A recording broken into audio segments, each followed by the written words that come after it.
Assalamualaikum warahmatullahi wabarakatuh. Saya Alfianela Bahrun dari kelas D KVB, NIM 220806501021 akan membacakan ringkasan materi dari metodologi desain pertemuan kedua.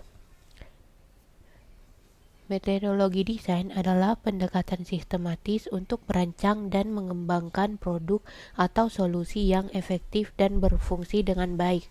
Metodologi desain telah berkembang seiring waktu dan telah mengalami banyak perubahan dan menyesuaikan untuk memenuhi kebutuhan dan tuntutan pasar yang berubah. Pada tahun 1950-an, desain mulai dipelajari secara ilmiah dan sistematis. Salah satu kontributor awal dalam pengembangan metodologi desain adalah arsitek Christopher Alexander yang dikenal karena teorinya tentang pola dalam arsitektur. Pada tahun 1970-an, proses desain mulai dibagi menjadi tahapan-tahapan yang terstruktur seperti tahap konseptualisasi, perencanaan, pengembangan, dan evaluasi. Ini memberikan kerangka kerja yang jelas untuk para desainer dan membantu memastikan bahwa semua aspek produk telah dipertimbangkan dengan baik.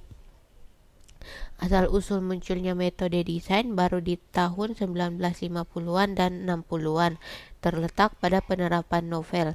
Penerapan novel merujuk pada penggunaan prinsip-prinsip dan teknik-teknik yang ditemukan dalam karya sastra fiksi, metode ilmiah ke novel, dan masalah mendesak dari Perang Dunia Kedua. Dari mana datang operation research dan teknik pengembalian keputusan manajemen dan dalam pengembangan teknik kreativitas di tahun 1950-an.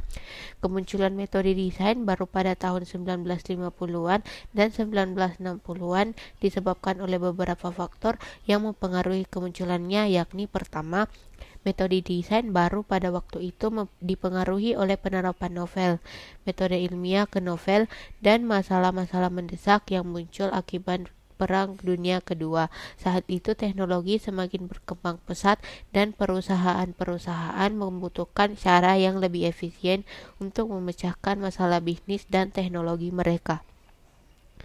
Hubungan antara metodologi desain dan ilmu pengetahuan. Metodologi desain dan ilmu pengetahuan saling terkait dan saling mempengaruhi dalam berbagai cara. Ilmu pengetahuan memainkan peran penting dalam metodologi desain. Dalam perancangan produk atau sistem, desainer harus memahami prinsip-prinsip ilmiah dan teknologi terkait untuk memastikan bahwa produk yang dibuat dapat berfungsi dengan baik dan memenuhi standar keamanan, keandalan, dan kinerja yang diperlukan. Dengan kata lain, ilmu pengetahuan memberikan landasan teori dan praktik yang kuat bagi metodologi desain. Di sisi lain, metodologi desain juga dapat memberikan kontribusi penting bagi ilmu pengetahuan. Misalnya, dalam bidang teknik, desain eksperimen sering digunakan untuk memformulasikan dan menguji hipotesis ilmiah. Dalam hal ini, metodologi desain membantu ilmuwan untuk mengembangkan dan mengevaluasi metode pengujian yang dapat menghasilkan data yang konsisten dan dapat dipercaya. Perkembangan terbaru dalam metodologi desain. Metodologi desain terus berkembang dan mengalami perkembangan yang signifikan dalam beberapa tahun terakhir. Berikut adalah beberapa perkembangan terbaru dalam metodologi desain.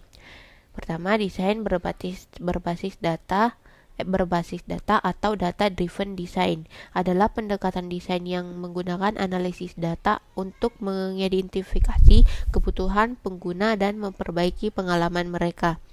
Desain berbasis data memanfaatkan algoritma untuk mengumpulkan, menganalisis, dan memanfaatkan data untuk mengambil keputusan yang lebih baik dan memperbaiki produk.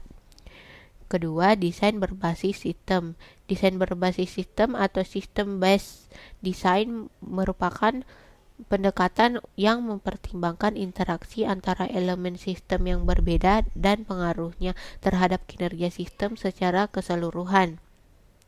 Desain berbasis sistem mempertimbangkan bagaimana elemen-elemen sistem dapat digabungkan secara efektif dan efisien untuk menghasilkan solusi yang optimal.